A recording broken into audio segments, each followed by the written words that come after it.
প্রিয় শিক্ষার্থীবৃন্দ, আশা করি তোমরা সবাই ভালো আছো। আজকে আমি তোমাদের নবম দশম শ্রেণীর কৃষি বিজ্ঞান শিক্ষা থেকে কৃষি ও জলবায়ু সম্পর্কে আলোচনা করব। তৃতীয় অধ্যায় কৃষি ও জলবায়ু।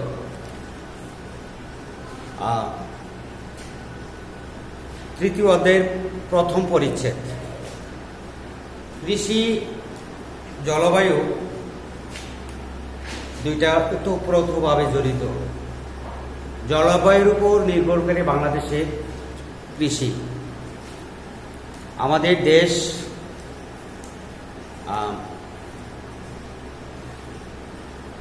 প্রাকৃতিক দুর্যোগে বিভিন্ন সময় আক্রান্ত হয়। দুর্যোগ প্রবণ এলাকা হলো আমাদের।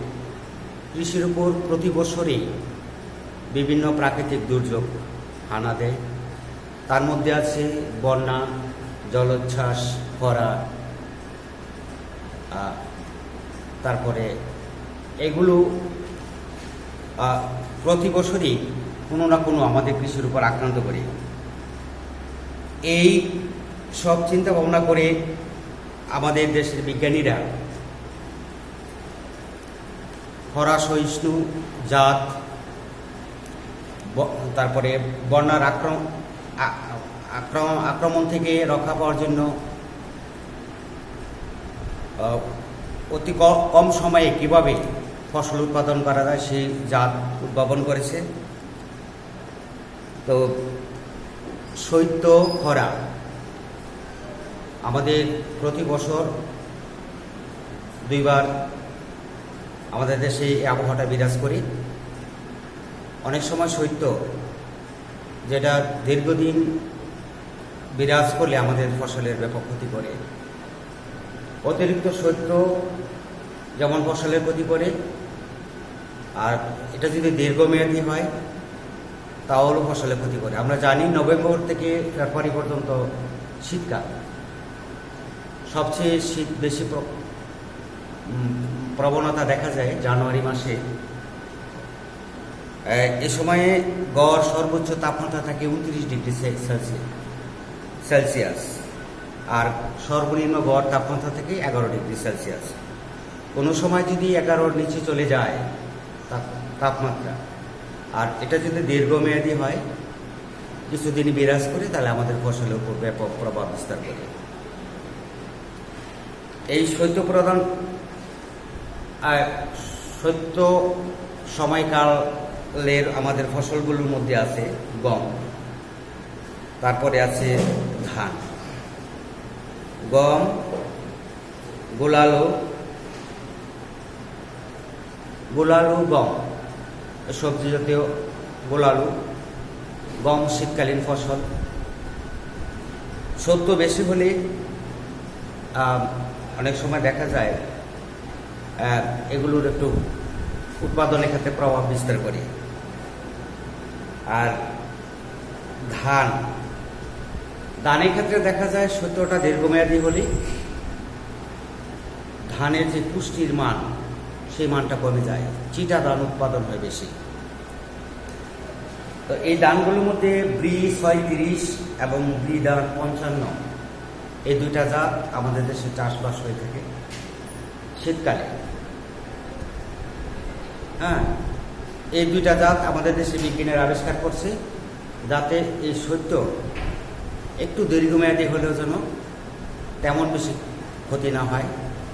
এই জন্য দুইটা জাত উদ্ভাবন করে আমাদের দেশে চাষাবাদ হচ্ছে। ব্রিধান 55 যেটা, এটা 2011 সালে অনুমোদন লাভ করে আমাদের দেশে। এই ধানটার বৈশিষ্ট্য হলো এটা উচ্চতা 100 সেন্টিমিটার, আর হেক্টর প্রতি গড় ফলন হয় 60 টন। আউশ মৌসুমে হয় 4.5 টন। এই জাতটা মাঝারি শৈত্য সহ্য করতে পারে, আর এটার এখন চাষাবাদ আমাদের দেশে ব্যাপক হারে হচ্ছে ব্রিধান 55। তারপরে আরেকটা জাত আছে খরা সহিষ্ণু ফসল, খরা। খরা আমরা কাকে বলবো? একটানা 20 বা তার অধিক কাল যদি বৃষ্টি না হয়, তাহলে সেই অবস্থাকে আমরা খরা বলে থাকি। আমাদের দেশ প্রাকৃতিক দুর্যোগ প্রবণ এলাকা। এই দেশে খরা, বন্যা, জলোচ্ছ্বাস, ঘূর্ণিঝড় এগুলো অহরহ ঘটেই থাকে। তাহলে এইগুলো মাথায় রেখে আমাদের বিজ্ঞানীরা এই প্রাকৃতিক দুর্যোগের হাত থেকে ফসলকে রক্ষা করার জন্য বিভিন্ন সময় বিভিন্ন ধরনের জাত উদ্ভাবন করেছে। তার মধ্যে খরা সহিষ্ণু একটা জাত আমাদের দেশে বিজ্ঞানীরা আবিষ্কার করেছে। আসলে খরার কালটা আমরা এটাকে দুইটা ভাগে ভাগ করতে পারি, খরিফ 1 এবং খরিফ 2। প্রতি বছর খরা আক্রান্ত হয়ে 30 থেকে 40 লাখ হেক্টর জমি সাধারণত খরা প্রবণ এলাকার মধ্যে পড়ে খরায় আক্রান্ত হয়, যার জন্য এই ফসলগুলোর ঘাটতি আমাদের দেশে দেখা দেয়। আমাদের দেশ এখন খাদ্য সংসম্পন্ন। যদি কোনো কারণে বড় ধরনের কোনো প্রাকৃতিক বিপর্যয় নেমে আসে, তখনই আমাদের একটু ঘাটতি দেখা দেয়। তার মধ্যে বন্যা, এই দুটি ব্যাপক হারে আমাদের দেশে আক্রান্ত করে। আর সাধারণত যদি খরা দীর্ঘমেয়াদী হয়, তাহলে 15 থেকে 90% ফসলে ঘাটতি দেখা দেয়। তো এই খরা হওয়ার পিছনে যে কারণটা আমাদের দেশে যে প্রাকৃতিক যে ভারসাম্যতা, সেটা যদি ঘাটতি দেখা দেয়, তাহলে খরার জলোচ্ছ্বাস, বন্যা এগুলো হওয়ার সম্ভাবনা থাকে। আসলে গাছ আমাদের পরিবেশের ভারসাম্য রক্ষা করে।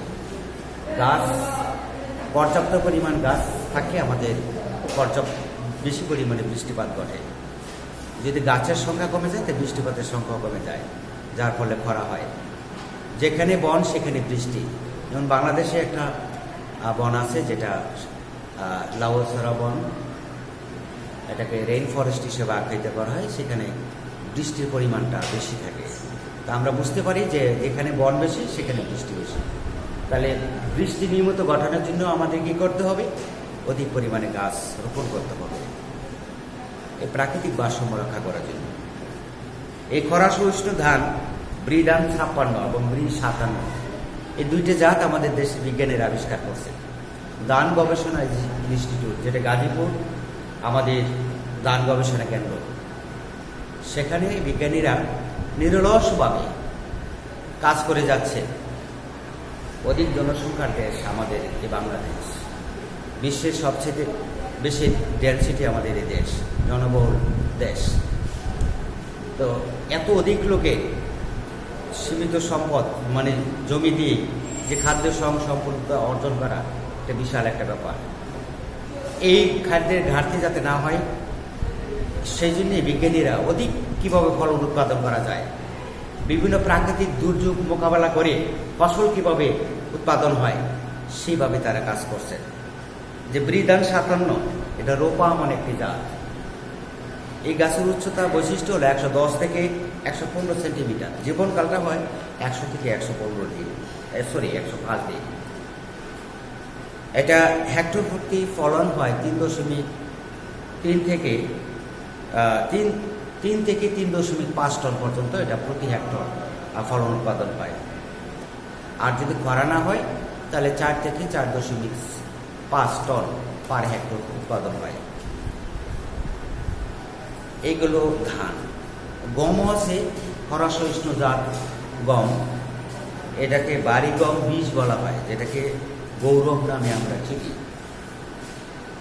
আর বাড়ি গম 24 আছে, 24 এটাকে প্রদীপ নাম বলা হয়, প্রদীপ। এই 24 যেটা বাড়ি গম 24, এটার জীবনকাল সাধারণত 102 থেকে 110 দিন জীবনকালটা। এই সময়ের মধ্যে গড়ে উঠবে। ফলন হয় প্রতি হেক্টরে 4.3 থেকে 5.1 টন। এটার উৎপাদন পার হেক্টরে। আর এইগুলো গম তো আমরা জানি শীতকালীন একটা ফসল। অনেক দেশে এই গম প্রধান খাদ্য হিসেবে ব্যবহার করা হয়। আমাদের দেশে প্রধান খাদ্য হিসেবে আমরা জানি যে ভাত, তারপরে আসে গম। এই জন্য গমের ব্যাপক চাহিদা রয়েছে। সারা পৃথিবীতেই গম অনেকটি দেশে চাষ হয়ে থাকে। এটা অনেক দেশে ব্যাপক হারে উৎপাদন হয়। তো আমাদের দেশে হয়ে থাকে গম। তো এই গম জাত আবিষ্কার করছে কিভাবে অধিক ফলন উৎপাদন করা যায়। এই জন্য দুইটা জাত, বাড়িগম 20 গৌরব এবং বাড়িগম 24 প্রদীপ, এই দুইটা জাত বিজ্ঞানীরা উদ্ভাবন করেছে, তাই না? ওটা উৎপাদন পরিমাণটা বেশি। এটা ব্যাপক হারে আমাদের দেশে সাধারণত শীতকালীন অঞ্চল যায়, যেটা শীত এলাকার মধ্যে, মানে শীত সময়কাল সময়ে এটা চাষ করা হয়, তাই না? এটা উত্তরাঞ্চলে বেশি পরিমাণে এটা আবাদ হয়ে থাকে। আখ আমাদের দেশে এটার একটা জাত হলো ঈশ্বরদী 35। ঈশ্বরদী 35 আখের একটা জাত। এটা উচ্চ ফলনশীল একটা জাত। 90 টন প্রতি হেক্টরের উৎপাদন 90 টন হয়ে থাকে। এটার মধ্যে আরো অনেকগুলো জাত আছে। ঈশ্বরদী 33, ঈশ্বরদী 37, তারপর 39, 40, এই বিভিন্ন জাত এই আখ আমাদের দেশে যে অঞ্চলে আখ উৎপাদন হয়ে থাকে সাধারণত ওই উৎপাদনের এলাকা ভিত্তিক ওই এলাকায় সুগার মিল স্থাপিত হয়েছে, যার জন্য তারা পরিবহন যাতে দূরে নিতে না হয়, এই জন্য ওই এলাকায় নাটোর আছে, নর্থ বেঙ্গলে আছে, উত্তরবঙ্গে, তাই না, সুগার মিল। তারপরে আমাদের এখানেও আছে, নরসিংদী সুগার মিল ছিল। তো এগুলো উৎপাদনের উপর ভিত্তি করে ওই এলাকায় সুগার মিল স্থাপন হয়েছে। তো আখ এটা এই উৎপাদন ক্ষমতা মাটি বেঁধে কম বেশি হয়ে থাকে। এটা সাধারণত সারা বছরই এটার উৎপাদন দেখি। তারপর শীত সময়কার সময় এটা উৎপাদনটা একটু বেশি হয়ে থাকে। তারপরে আছে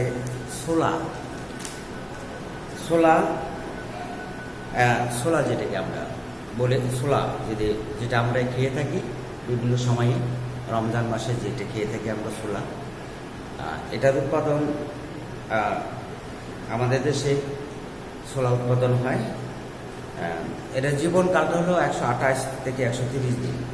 এই সময়টার মধ্যে এটা উৎপাদিত হবে।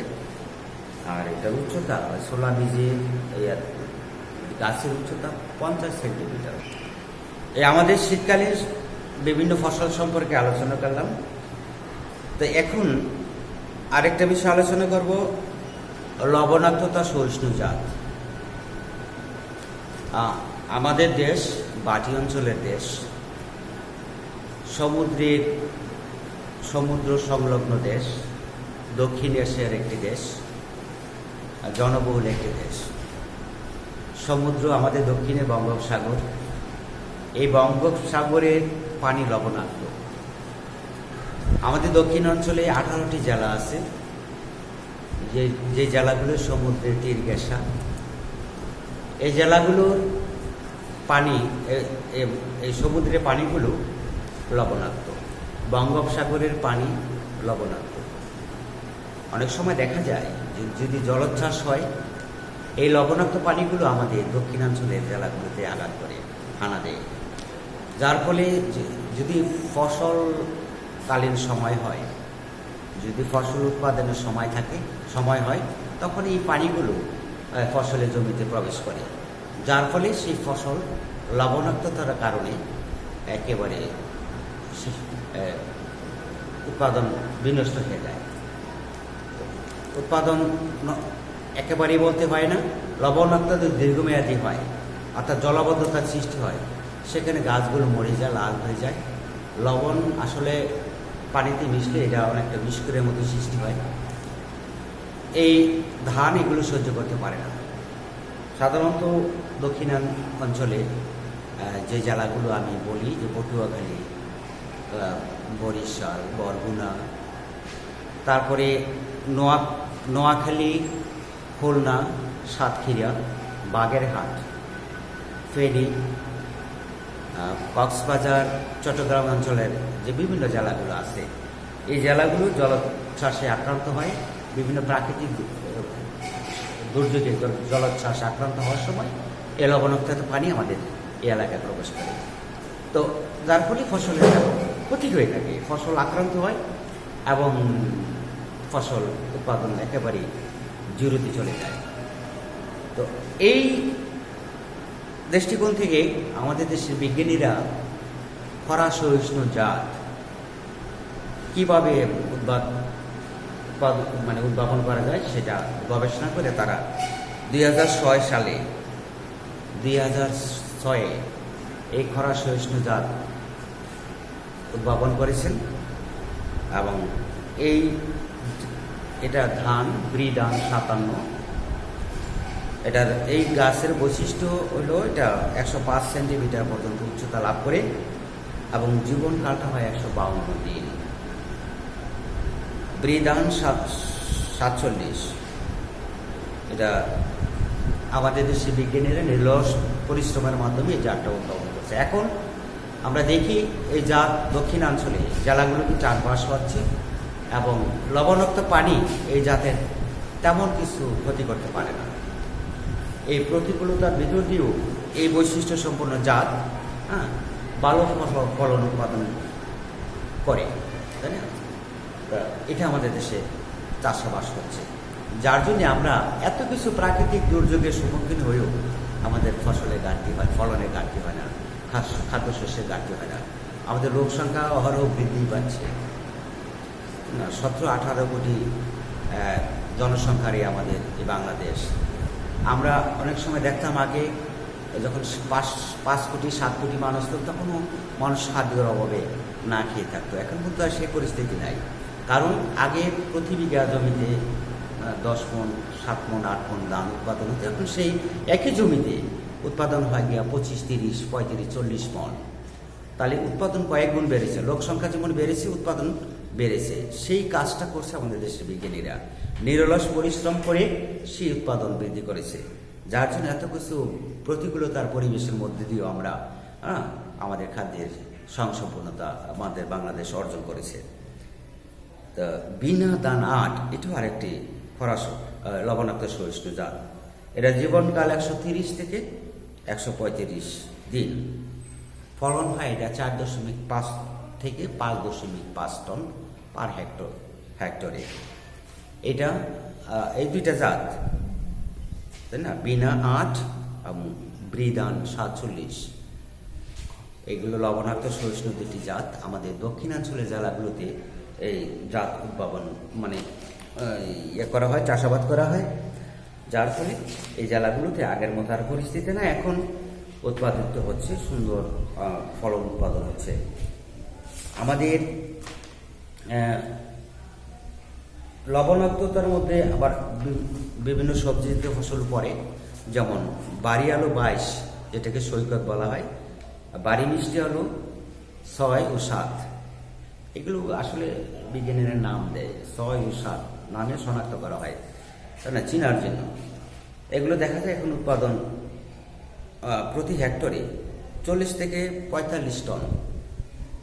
লবণাক্ততা পরিবেশের মধ্যে এটার উৎপাদন হয় কি 18 থেকে 20 টন, তাই না? লবণাক্ত পরিবেশের মধ্যে এটার উৎপাদন হয়ে থাকে। তো আমরা এই মিষ্টি আলু, তারপরে সরিষা আছে, সরিষা 10, যেটা আমাদের প্রতি হেক্টরে ফলন 1.2 থেকে 1.4 টন উৎপাদন হয়ে থাকে। এটা খরাও সহ্য করতে পারে, যেমন লবণাক্ততা সহ্য করতে পারে, পাশাপাশি খরাও সহ্য করতে পারে। বাড়ি সরিষা। লবণাক্ত সহিষ্ণু আখের চাষও আমাদের দেশে হয়ে থাকে, তাই না? লবণাক্ততা পানি এই আখ সহ্য করতে পারে। ঈশ্বরদী 40, এই জাতটার নাম হলো ঈশ্বরদী 40। তো যাক, আমরা দেখলাম যে আমাদের এই প্রাকৃতিক দুর্যোগের প্রতিকূলতার মধ্যেও আমাদের দেশে কীভাবে ফসল উৎপাদন বৃদ্ধি করা যায় সেই নিরলস কাজটি বিজ্ঞানীরা করে যাচ্ছে এবং অব্যাহত আছে কীভাবে আরও অধিক ফলন উৎপাদন করা যায়। তা আমরা আমাদের দেশের বিজ্ঞানীদের এই নিরলস প্রচেষ্টা অব্যাহত থাকবে। আর আমরা এই জাতগুলো সম্পর্কে জানব, কোন এলাকায় কোন ধরনের জাত উৎপাদন উৎপাদন হয়ে থাকে এগুলো সম্পর্কে আমরা জানবো। তোমরা বাড়িতে বসে প্রথম পরিচ্ছেদ, তৃতীয় অধ্যায়ের প্রথম পরিচ্ছেদ অধ্যায়টা ভালো করে একটু শিখবে, পড়বে। আমি যেটা আজকে আলোচনা করলাম সে বিষয়গুলো একটু নাড়াচাড়া করবে, মনে হয় তোমরা এই সম্পর্কে ভালো ধারণা নিতে পারবে। তোমরা ভালো থাকো, সুস্থ থাকো, খোদা হাফেজ।